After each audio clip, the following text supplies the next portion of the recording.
नमस्कार दोस्तों, मैं हूं ममता तिवारी और आप सभी का स्वागत करती हूं मेरे चैनल ममताज वे में।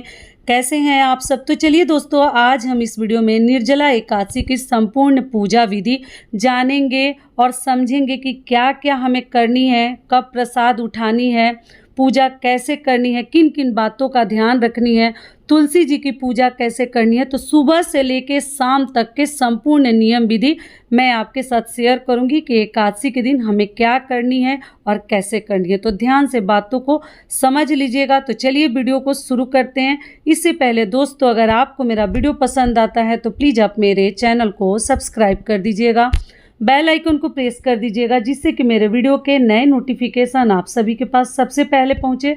तो चलिए शुरू करते हैं और सभी महत्वपूर्ण नियम जान लेते हैं। तो सबसे पहले दोस्तों आपको बता दूं कि देखिए, मैं डायरेक्ट अपने मंदिर में ही विष्णु भगवान की पूजा करके दिखा रही हूँ। बहुत सारी बहनों का प्रश्न आ रहा था, दीदी आप पूजा विधि का वीडियो नहीं डाली, तो थोड़ा व्यस्त हो गई थी, इसलिए चौकी लगाकर मैं पूजा नहीं कर पाई। मैं अपने मंदिर में ही विष्णु भगवान की पूजा करके संपूर्ण विधि आपको समझा देती हूँ। तो सबसे पहले आपके पास जो भी विष्णु भगवान की प्रतिमा मूर्ति है रख लीजिएगा। पीला वस्त्र आप लोग धारण कर लीजिएगा। 18 तारीख को हमें पूजा करनी है, सुबह में ही करनी है। पूजा का शुभ मुहूर्त आप लोग पूछेंगे तो जितना ही सुबह पूजा करें वही सबसे अधिक शुभ मुहूर्त श्रेष्ठ माना जाता है।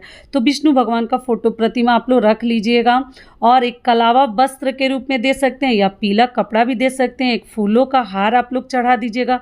पीले चीज़ों का प्रयोग करें, खुद भी पीला वस्त्र पहनने की कोशिश करें, अच्छे से श्रृंगार वगैरह कर लीजिएगा। साथ में गणेश जी की पूजा में देखिए, तो मंदिर में है तो हमें अलग से स्थापित करनी ही नहीं है।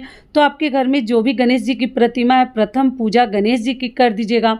और कलश जो है, निर्जला एकादशी में आप लोग चाहें तो एक जल का भरा हुआ कलश चीनी थोड़ा सा डालकर रख लीजिएगा। तो आप लोग बोल रही हैं दीदी मिट्टी का कलश नहीं मिल रहा है, तो क्या आप पीतल के कलश में रख सकते हैं, तांबे के? तो जी आप रख सकती हैं। और उस जल को आप, कोई अगर आता है आपके घर में तो उनको पिला सकती हैं, मतलब दान के रूप में कोई ज़रूरतमंद को दे सकती हैं। अगर कोई नहीं मिलता है तो उस जल को आप लोग भी पी सकते हैं प्रसाद के रूप में। क्या करेंगे जब कोई लेने वाला नहीं है तो देखिए, इधर फल फ्रूट का भोग लगा दी हूँ। इधर दीपक हमें प्रज्वलित कर लेनी है पूजा से पहले, और अखंड दीपक आप लोग जलाकर रख लीजिएगा। और भी अधिक तेल भर दीजिएगा, या तो घी का या आप लोग तिल के तेल का। और इस विधि से, सिंपल साधारण विधि से एकदम पूजा विधि मैं आपको दिखा रही हूँ। चंदन, पीला सिंदूर वगैरह सब लगा दीजिएगा। माता लक्ष्मी को, विष्णु भगवान को चंदन लगा दीजिएगा। बाकी सभी देवी देवताओं की पूजा आप मंदिर में एक साथ कर लीजिएगा। और आप लोग चाहें तो अलग से चौकी लगाकर भी कर सकते हैं, टोटल आपकी इच्छा है। बहुत साधारण विधि से भी कर सकते हैं। और किसी भी देवी देवता को देखिए, लड्डू दिखाकर आपको बता रही हूँ, अनाज का भोग आप लोग मत लगाइएगा। आप लोग तुलसी पत्र विष्णु भगवान के भोग में जरूर डाल दीजिएगा। गणेश जी के भोग में मत डालिएगा तुलसी पत्र, और बाकी देवी देवताओं में भी अगर ना डाले तो देख लीजिएगा, लेकिन विष्णु भगवान में आप लोग तुलसी पत्र जरूर उनके भोग में समर्पित कर दीजिएगा। उसके बाद से देखिए, अलग से मैं गणेश जी को लगा रही हूँ भोग, ये भी आपको दिखा रही हूँ। बाकी देवी देवताओं के नाम पर रख दीजिए बिना तुलसी पत्र का। और दक्षिणा स्वरूप जो भी आप लोग चाहें, दक्षिणा स्वरूप आप लोग कुछ भगवान के पास चढ़ा सकती हैं। और उस पैसे का आप लोग पूछें क्या करेंगे, तो मंदिर में आप लोग दान कर दीजिएगा। और उसके बाद से आचमन कर दीजिएगा। 3 बार आचमन कर देते हैं। ओम नमो भगवते वासुदेवाय मंत्र का जाप करते रहिएगा। ओम विष्णुवे नमः।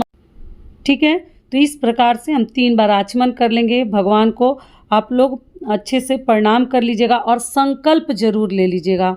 पूजा से पहले आप लोग संकल्प ले लीजिएगा। घंटी जरूर बजा दीजिएगा जब भोग लगाइएगा तो। और संकल्प आपको किस विधि से लेनी है, सुबह जो वीडियो डाली थी उसमें समझा चुकी हूँ कि अपना गोत्र, नाम, स्थान बता दीजिएगा। और किस विधि से आप लोग व्रत करना चाह रही हैं, फलाहार पे करना चाह रही हैं या निर्जला करना चाह रही हैं, उस विधि से आप लोग संकल्प लेकर फूल और जल को या तिल सफ़ेद रखी हैं तो विष्णु भगवान के सामने छोड़ दीजिएगा और जी लगा दीजिएगा कि हे विष्णु भगवान, मैं आपका व्रत रख रही हूँ या रख रहा हूँ, तो मेरे व्रत को निर्विघ्न संपूर्ण करवाइए और हमारी पूजा को स्वीकार कीजिए। तो इस विधि से हम जो है निर्जला एकादशी का सरल पूजा विधि करेंगे। और उसके बाद से निर्जला एकादशी के दिन तुलसी माता की पूजा आप लोग मत कीजिएगा। जल नहीं डालनी है कल के दिन, आप लोग ध्यान रखिएगा, जल नहीं डालेंगे। केवल दूर से आप लोग शाम को आप लोग जल डाल सकती हैं और सुबह में मत डालिएगा। शाम को मान लीजिए तुलसी जी मुरझा गई हैं तो मत डालिएगा, और दीपक केवल दिखा सकती हैं, और फूल वगैरह आप लोग चढ़ाकर तुलसी जी की पूजा कर सकते हैं। माता को भी आप लोग सिंदूर वगैरह जड़ में लगाया जाता है, लगाकर पूजा विधि विधान से कर लीजिएगा। फिर शाम को आप लोग पूछी हैं किसी पात्र में दिया को रखिएगा कि दीदी शाम को तुलसी जी की पूजा और विष्णु भगवान की कैसे करेंगे, तो ठीक उसी चौकी पर आप लोग फिर से भोग लगा दीजिएगा और विधि विधान से मतलब जल का आचमन करके फिर भोग दूसरा चढ़ा दीजिएगा। जो प्रसाद है ना दूसरा चढ़ा दीजिएगा। तुलसी माता के पास दीपक प्रज्वलित करके रख दीजिएगा। तो शाम की भी पूजा हमें साधारण विधि से इस प्रकार से करनी है। आशा करती हूँ निर्जला एकादशी की साधारण पूजा विधि आप लोगों को पसंद आएगी। और जो भी प्रसाद वगैरह है आप लोग खुद भी ग्रहण कर सकते हैं। केला जरूर चढ़ाइएगा। देखिए मेरे पास केला नहीं था तो इसलिए नहीं दिखा पाई हूँ। केला का भोग जरूर लगाइएगा और आम का, ठीक है, सीजनल फल का, विष्णु भगवान का प्रिय है केला, तो चढ़ा दीजिएगा। और फिर से शाम को हम जो है दीपक में तेल कम हुआ है अखंड दीपक में, तो फिर से उसमें तेल आप लोग भर दीजिएगा और दीपक का ध्यान रखिएगा। जो लोग मान लीजिए व्रत नहीं रखे हैं, पूजा नहीं भी कर रहे हैं मान लीजिए उतने अच्छे तरीके से, तो आप केवल विष्णु भगवान के नाम से एक अखंड दीपक प्रज्वलित करके अपने मंदिर में भी आप लोग रख सकते हैं, ठीक है। और जो भी इच्छा है उसको मन में सोचकर भगवान के सामने संकल्प लेकर हमें निर्जला एकादशी का व्रत रखनी है। अगर आपसे नहीं रहा जाता है तो आप लोग क्या कीजिएगा कि शाम के समय आप लोग जो है पशु बनकर जल ग्रहण कर सकती हैं, या अगले दिन जब पूजा शुरुआत कर रही हैं उस समय दीपक प्रज्वलित कीजिएगा, अखंड दीपक, और अगले दिन तक आपका दीपक जलना चाहिए, ध्यान रखिएगा। और अगले दिन ही आपको पारण करनी है, जल ग्रहण करनी है, जो 24 घंटे का रख रहे हैं। और जो 12 घंटे का रख रहे हैं उस शाम को चाहे तो जल ग्रहण कर सकते हैं। जितना रहा जाता है उतना ही जिस विधि से आप लोग चाहें कर सकते हैं।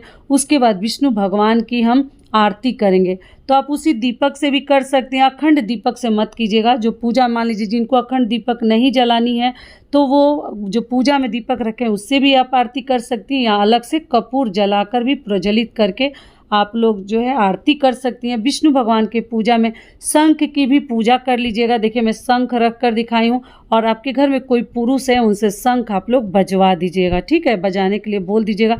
इस विधि से हम निर्जला एकादशी की पूजा करेंगे।